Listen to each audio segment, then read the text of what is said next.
यथा दृष्टस्य यथा श्रुतस्य च आत्मानुभवस्य परबुद्धि संक्रांतये तथा एव उच्चार्यमाना वाक् सत्यम। এখন বাক্য থেকে যখন সৎ ব্যক্তি সেখানে অনেক গুণের ম্যানিফেস্টেশন হয়, সেই ক্ষেত্রে উদাহরণ রয়েছে মহাভারতের রাজধর্মে। ওখানে বলা হচ্ছে সত্যঞ্চ সমতা চৈব দমশ্চৈব ন সংশয় অমাৎসার্যং ক্ষমা চৈব হৃস্তিতিক্ষা নসূয়তা त्यागो ध्यानम् अथार्यत्वं धृतिश्च सततं दया अहिंसा चैव राजेन्द्र सत्याकारा त्रयोदश। এখানে সত্যের 13টি আকার প্রকাশ আর ম্যানিফেস্টেশন দেখতে পাই। দয়া, সমতা, দম, অমাৎসার্য, क्षमा, ह्री, तितिक्षा, अनसूया, त्याग, ध्यान, आर्यत्व, धृति, अहिंसा।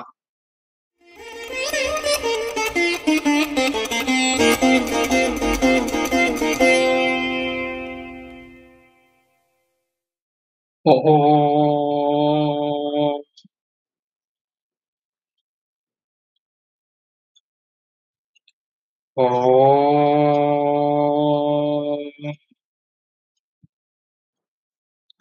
श्री गुरुभ्यो नमः।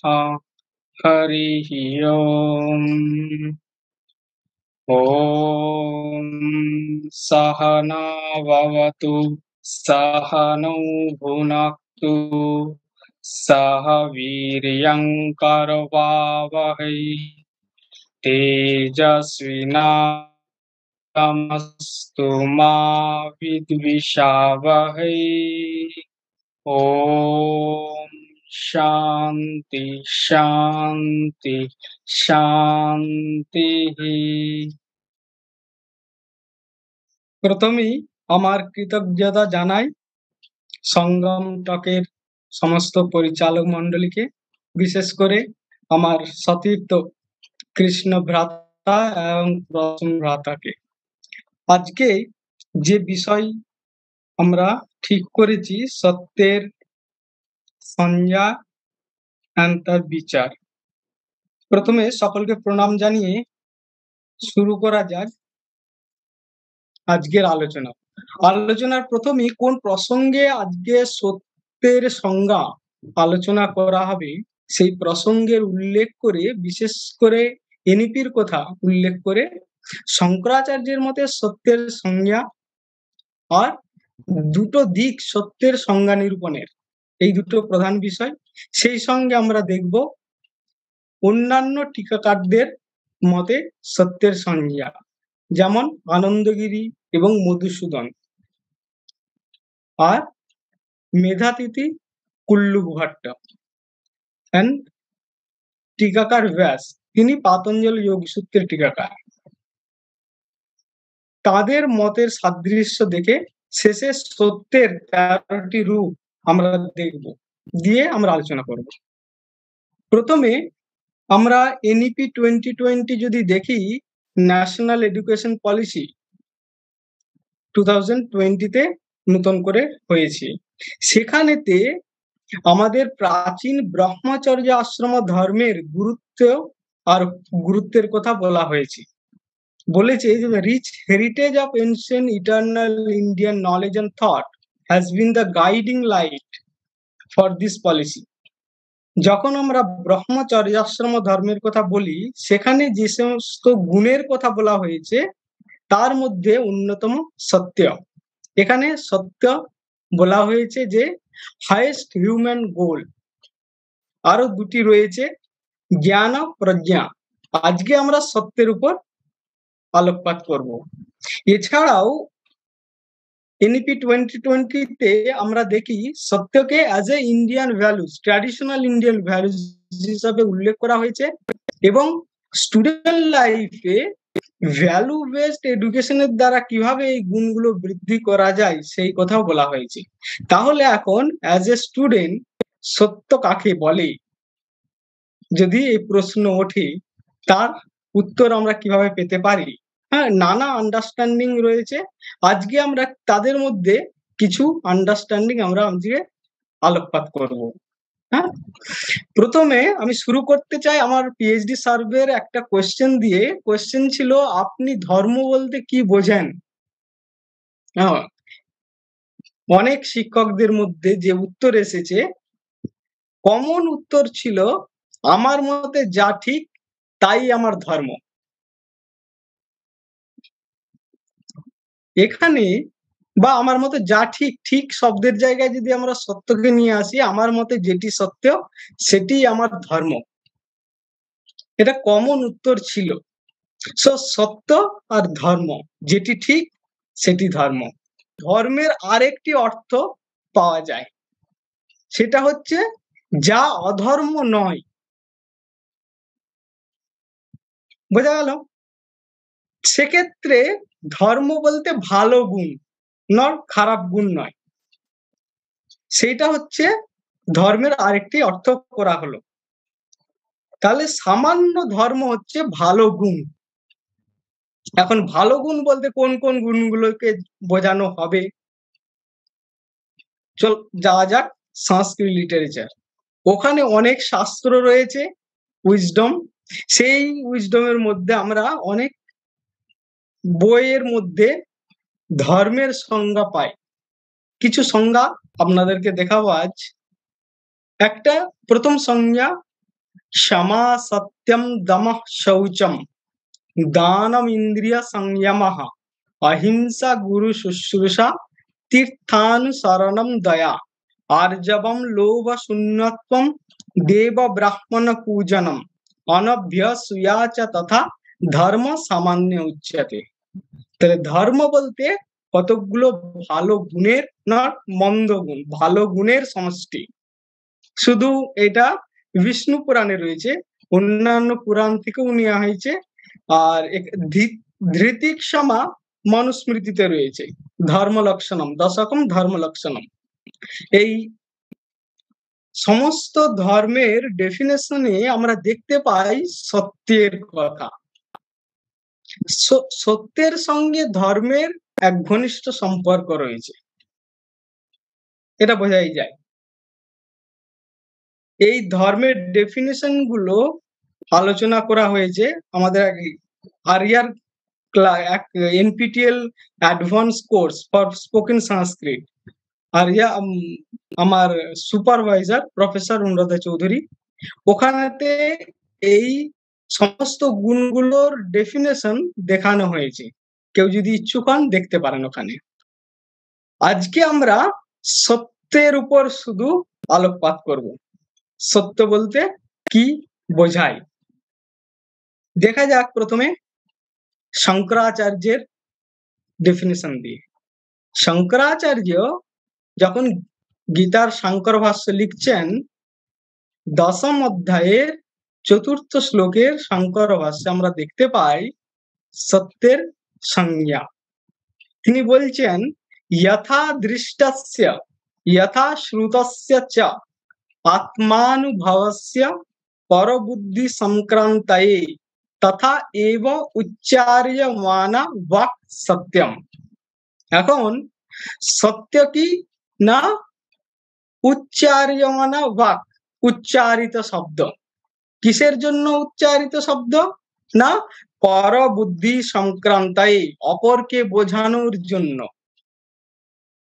এই অপরকে বোঝানোর জন্য উচ্চারিত শব্দ সত্য। তার আগে যখন আমরা কথা বলি, কথা বলার আগে দুটো যেটা এই ডেফিনেশনে বোঝা যায়। একটা হচ্ছে যথা দৃষ্টস্য এন্ড যথা শ্রুতস্য,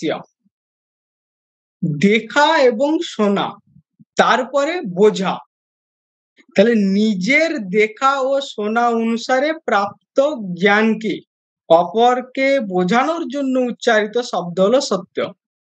প্রাপ্ত জ্ঞান মানে আন্ডারস্ট্যান্ডিং, যেটা হচ্ছে আত্মানুভবস্য, নিজের আন্ডারস্ট্যান্ডিং। তিনটে ধাপ রয়েছে তাই।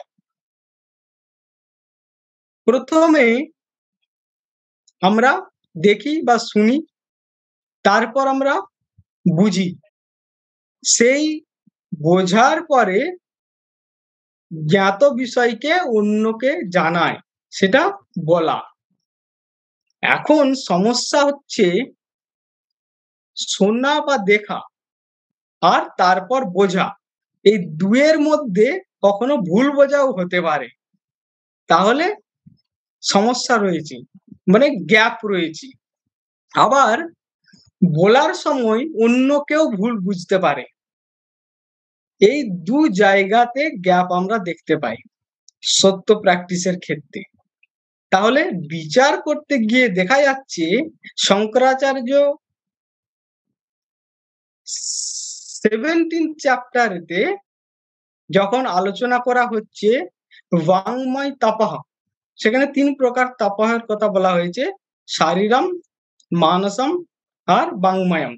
বাংময়ম তাপের ক্ষেত্রে গীতাতে বলা হয়েছে অনুদ্বেগকরম বাক্যম সত্যম প্রিয়ম হিতং চ যৎ স্বাধ্যায়াভ্যাসনম চৈব বাংময়ম তপ উচ্যতে। এর দুটো পাঠ রয়েছে। প্রথম পাঠের কথা বলা হচ্ছে যে বাক্য উদ্বেগজনক নয়, সত্য, প্রিয়, হিতকারী, এটা একটা পাঠ। আর বৈদিক শাস্ত্রের নিয়মিত পাঠ, এই দুটোকে বাংময় তপ বলে। এখন বুঝতে হবে আমাদেরকে বাক্যের ক্ষেত্রে সত্য, প্রিয়তা এন্ড হিতকরম, এই ৩ এবং উদ্বেগজনক নয়, অনুদ্বেগকরম, এই ৪টি গুণ বাক্যের থাকতে হবে। তাহলে সত্য বাক্য যখন আমরা বলছি, সত্য বাক্যকে অবশ্যই প্রিয় হতে হবে এবং হিত হতে হবে, মানুষের ভালো করবে এবং মানুষ এটাকে গ্রহণ করবে আনন্দের সহিত। এই দুটো গুণ অবশ্যই থাকতে হবে। যদি না থাকে কি হবে? শঙ্করাচার্য ওনার কমেন্ট্রিতে বলেছেন, যদি এই দুটো গুণ বা ৩টে গুণ না থাকে তাহলে সেটা কিন্তু বাংময় তপ নয়। এখানেতে দেখা যাক, তথা সত্যবাক্যস্য ইতরেষাম অন্যতমেন দ্বাভ্যাম ত্রিভি বা, দুটো বা তিনটের দ্বারা বিহীনতায়া যদি না থাকে, না বাংময় তপস্ত্বম, বাংময় তপ নয়। এটা শুধু সত্য বাক্যের ক্ষেত্রে নয়, যখন প্রিয় বাক্য বলা হবে তখনও কিন্তু সেটা সত্য হতে হবে এবং হিত হতে হবে। যখন হিত বাক্য বলা হবে তখন কিন্তু সেটা সত্য হতে হবে, প্রিয় হতে হবে। যদি সবগুলো থাকে তাহলে তিনি বলেছেন কিং পুনঃ তত্তপঃ ইয়ৎ সত্যম বাক্যম অনুদ্বেগকরম প্রিয়ম হিতম চ। এই অনুদ্বেগকরম, এইটা, এই গুণটা বাদ দেওয়াও যেতে পারে, দুটো বা তিনটে যেহেতু অপশন দিয়েছেন। পরবর্তী ক্ষেত্রে অন্যান্য মনীষী দেখব, দেখে আমরা বিচার করব। তাহলে সেটি হবে পরম তপঃ, পারফেক্ট তপস্যা, যদি গুণ দুটি থাকে, ৩টে গুণ থাকে। উদাহরণ দিয়েছেন শঙ্করাচার্য, শান্ত ভব বৎস, হে বৎস শান্ত হও, স্বাধ্যায় যোগম চ অনুতিষ্ঠ, কনসেন্ট্রেশন করো, স্বাধ্যায় পড়াশোনা করো, অনুতিষ্ঠ এটা কন্টিনিউয়াস অ্যাকশন প্র্যাকটিসকে বোঝায়। অনুষ্ঠানম, অনুতিষ্ঠ থেকে এসেছে শব্দটি। তথা তে শ্রেয় ভবিষ্যতি, এটাই তোমার ভালো হবে। এখানেতে এই সমস্ত গুণগুলো রয়েছে, সত্যকথা, প্রিয় এবং হিত। একটা উদাহরণ উনি দেখিয়েছেন। এখন আমরা আর এক সত্যের অন্যান্য সংজ্ঞাগুলো দেখব। এখন দেখা যাক, এখানে প্রথমে আমাদের ছিল শঙ্করাচার্যের সংজ্ঞা, यथा दृष्टस्य यथा श्रुतस्य च आत्मानुभवस्य परबुद्धि संक्रांतये तथा एव उच्चार्यमाना वाक् सत्यम। যখন আমরা নানা লিটারেচারে দেখি এই সংজ্ঞার নানা রূপ দেখতে পাই, কখনো বেশি বড় আকারে, কখনো ছোট আকারে। তাহলে কোন শব্দগুলো খুব গুরুত্বপূর্ণ সংজ্ঞাতে, এইটা আমরা একটু বুঝে নিই। সেই অনুসারে দেখতে পাবো অন্যান্য সংজ্ঞা। যেমন শঙ্করাচার্য আর একটা সংজ্ঞা বলেছেন 16 চ্যাপ্টারেতে, যথা ভূতার্থবচনম সত্যম। তাহলে এই যথা ভূতার্থবচনম আর আগে বলেছিলেন যথা দৃষ্টস্য যথা শ্রুতস্য চ আত্মানুভবস্য পরবুদ্ধি সংক্রান্তে তথা এব উচ্চার্যমানা বাক। এই দুটোর মধ্যে ডিফারেন্স যে নেই সেটা বুঝতে হবে। যখন আমরা যথা দৃষ্টস্য, যেমন আমরা দেখি, আর যেমন শুনি, এই যেমন শুনি শব্দটা কোনো কোনো কমেন্টেটর ইউজ করেননি, কারণ যথা দৃষ্ট দেখা, শোনাটাও একটা প্রত্যক্ষ প্রমাণ। আমরা দেখব, আমরা যদি দেখি ন্যায় দর্শনে প্রমাণ, ওখানে তর্ক সংগ্রহ খুব সহজ বই ন্যায় দর্শনের তত্ত্ব বোঝার জন্য।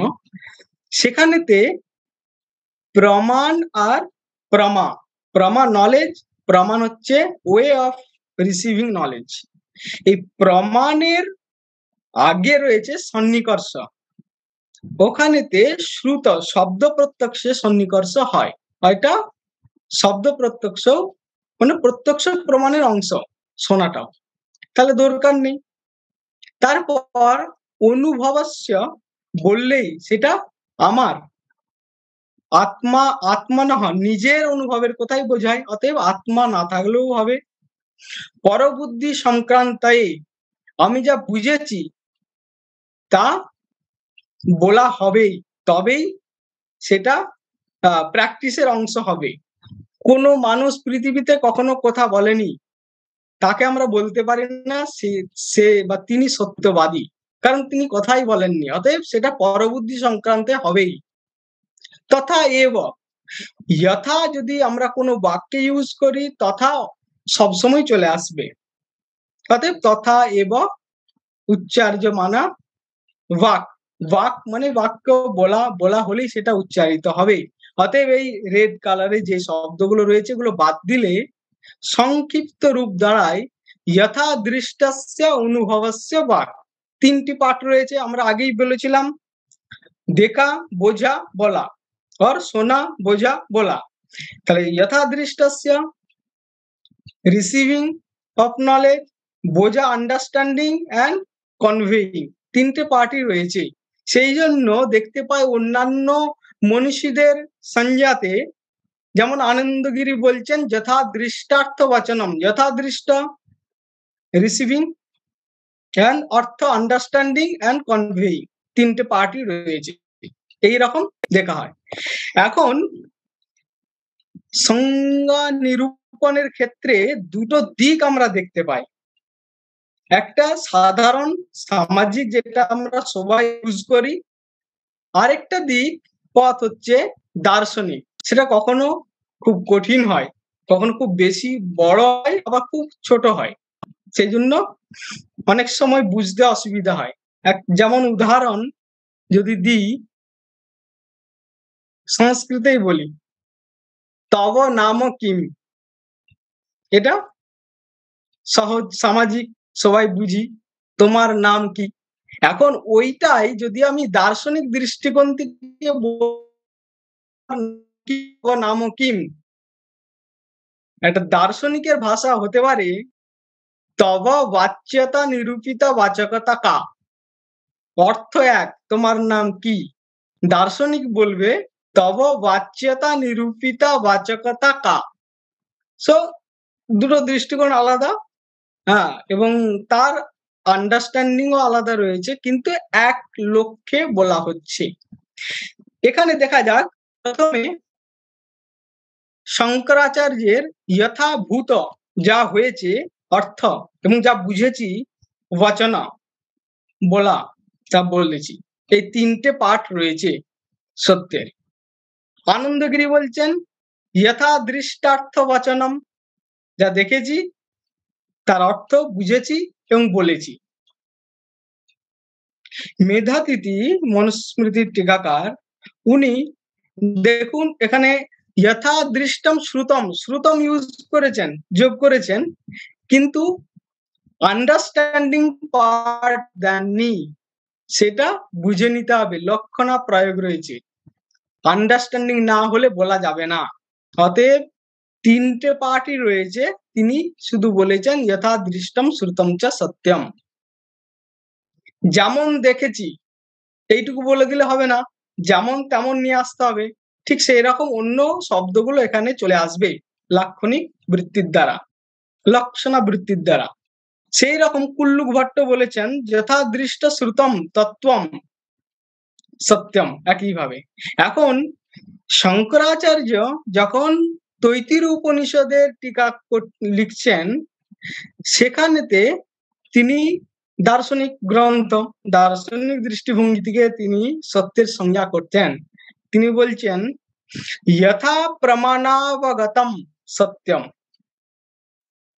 এটা বুঝতে গেলে দর্শন শাস্ত্রের কিছু পাঠ, যেমন প্রমাণ প্রমা, এই দুটো বুঝতে হবে। প্রমা অনুভব স্মৃতি, এই বোঝা সাধারণ ভাষায় সাধারণ মানুষ হিসাবে আমরা বুঝতে পারি বোঝা অবগত যা হয়েছে। আর প্রমাণ, প্রমাণের নানা ভাগ রয়েছে, নানা স্বীকৃতি রয়েছে। যেমন আমাদের ভারতীয় দর্শন দেখতে গেলে চার্বাক, বৌদ্ধ, জৈন, ন্যায়, বৈশেষিক, সাংখ্য, যোগ, মীমাংসা, বেদান্ত, প্রত্যেকের প্রমাণ স্বীকারের মধ্যে ভেদ রয়েছে। চার্বাকরা বলেন প্রত্যক্ষ একমাত্র প্রমাণ, তার মানে এই বাকি প্রমাণগুলো ওর মধ্যেই ইনক্লুডেড। বৌদ্ধরা দুটি স্বীকার করেন, প্রত্যক্ষ, অনুমান।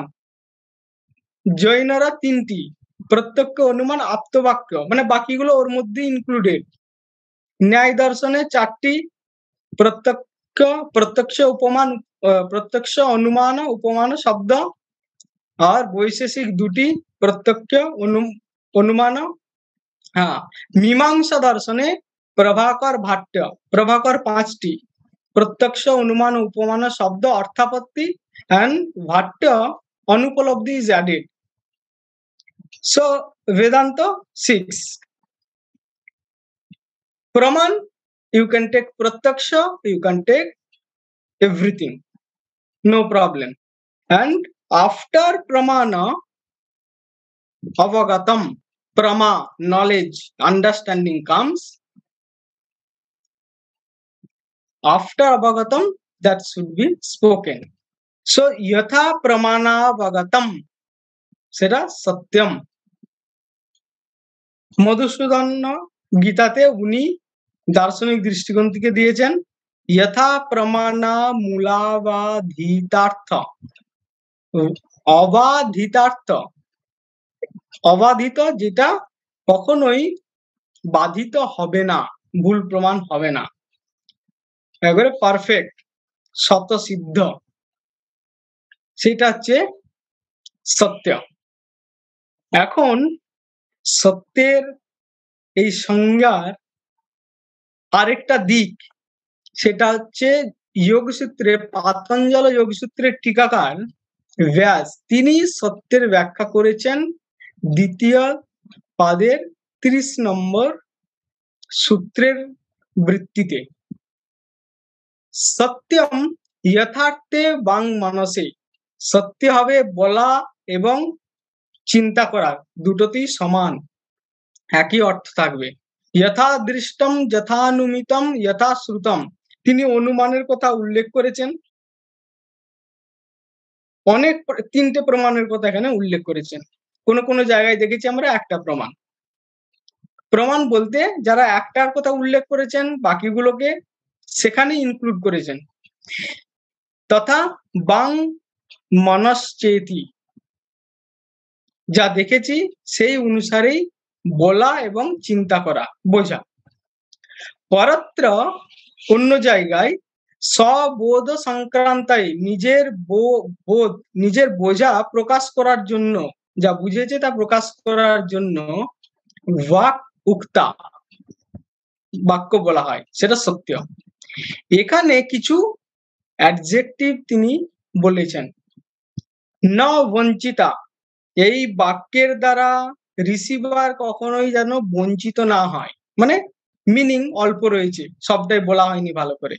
ভ্রান্তা, যাতে ফলস না হয়। প্রতিপত্তি বন্ধা, বন্ধা প্রতিপত্তি, অর্থ প্রকাশ করে না, বন্ধা, সেটা যাতে না হয়, তবেই সেটা সত্য প্র্যাকটিস হবে। আর একটি গুরুত্বপূর্ণ এলিমেন্ট এখানে রয়েছে, সর্বভূতোপকারার্থম, এইটা সকলের উপকারের জন্য প্রযুক্ত হবে, মানে হিতম, কনসেপ্ট অফ হিতম ইজ দেয়ার। ন প্রবৃত্তা ভূতোপঘাতায়, মানুষের খারাপ করবে না, এ যদি হয় এবং অপি অবিধীয়মানা ভূতোপঘাতপরা, যদি মানুষের ক্ষতি করে, আমি সত্য কথা বলেছি, সেটা যদি মানুষের ক্ষতি করে, তাহলে সেটা ন স্যাত এব সত্যম ভাবে, সেটা কখনোই সত্য নয়। এ ইন্ডিয়ান কনটেক্সটে রয়েছে। সেটা কি হবে না, পাপম এব হবে, তা পাপ হবে।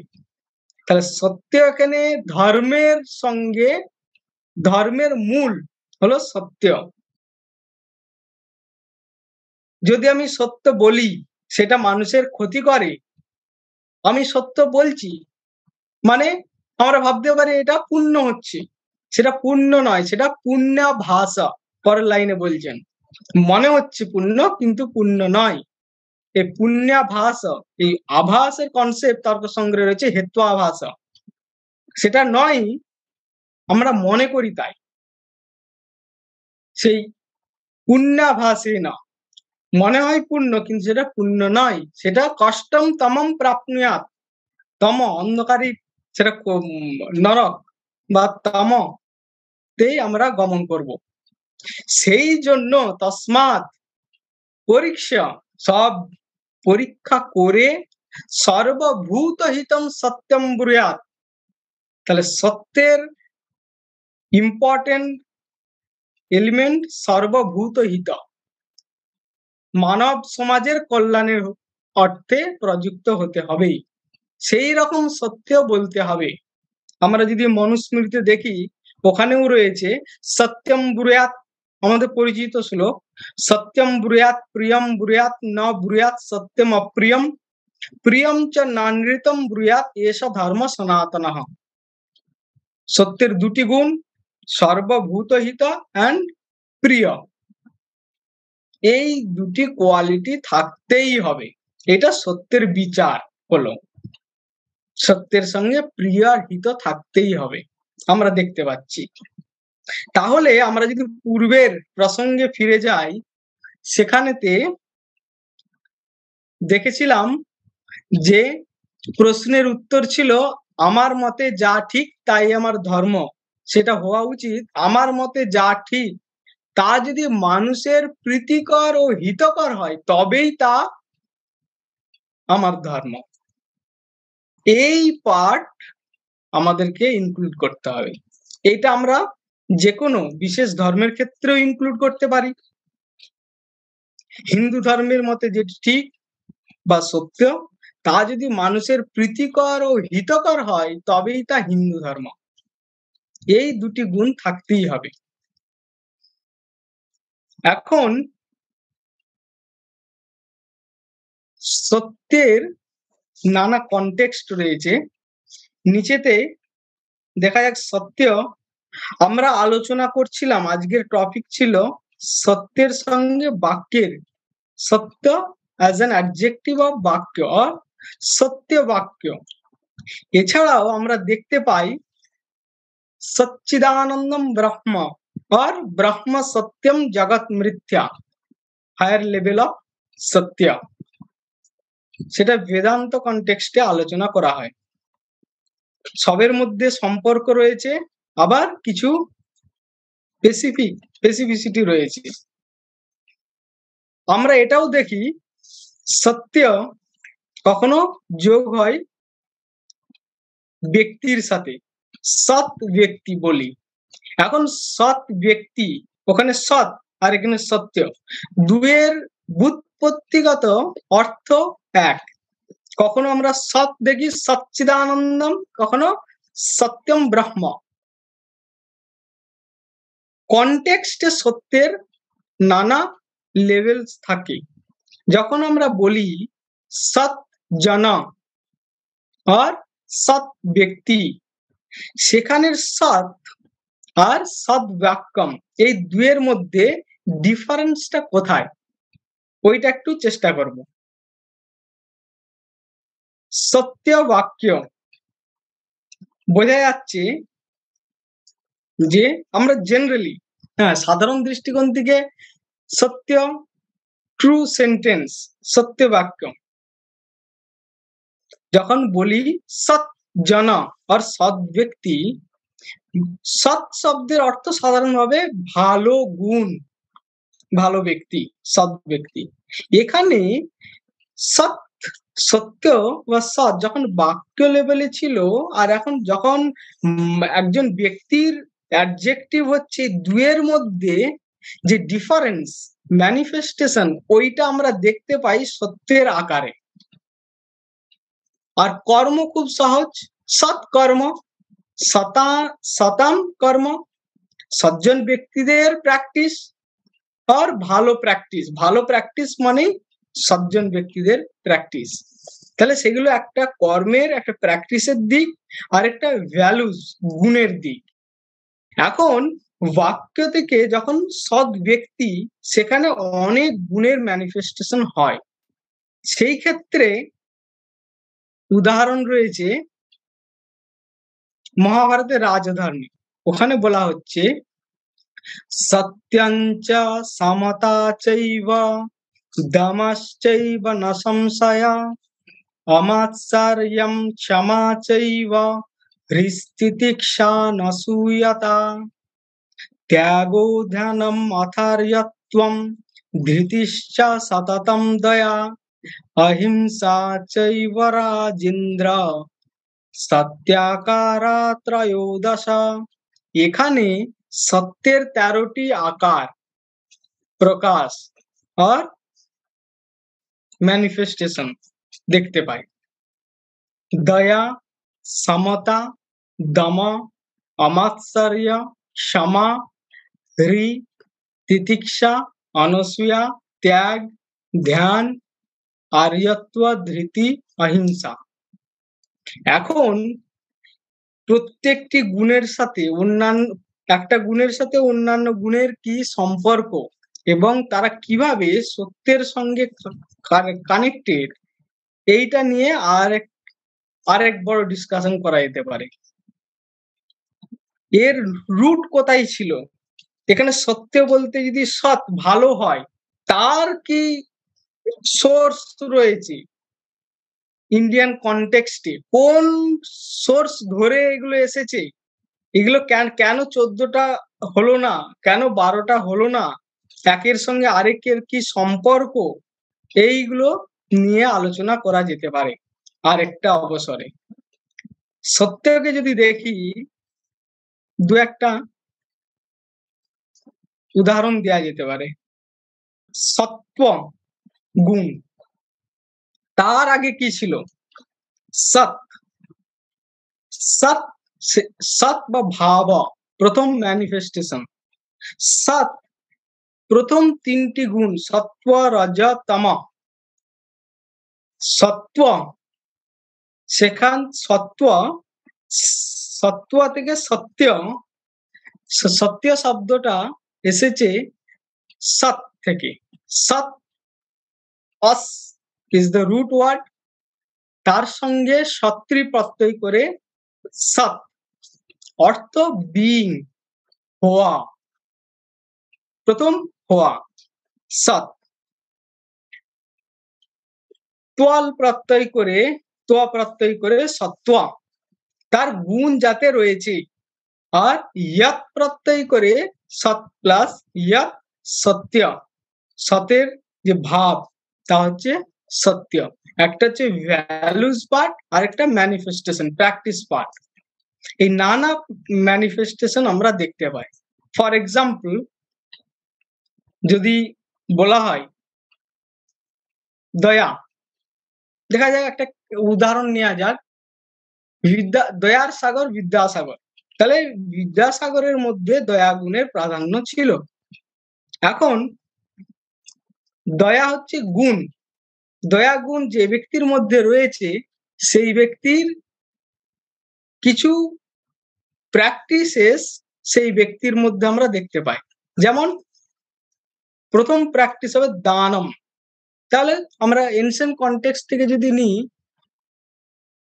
দানবীর কর্ণ ওখানে প্র্যাকটিসের ম্যানিফেস্টেশন হয়েছে তার মানে এই নয় অন্যান্য গুণের ম্যানিফেস্টেশন সেখানে নেই তা সৎ ব্যক্তি ছিলেন ইনিও সৎ ব্যক্তি ছিলেন কর্ণ সৎ ব্যক্তি ছিলেন তাহলে সৎ ব্যক্তি বা ধার্মিক সমষ্টিগত গুণ আর দয়া স্পেসিফিক কিন্তু মূল সোর্স আর ম্যানিফেস্টেশনের মধ্যে কারণগত সম্পর্ক রয়েছে আজ তাহলে এই পর্যন্তই করে যদি কোনো কোয়েশ্চেন থাকে তাহলে বলুন দয়া করে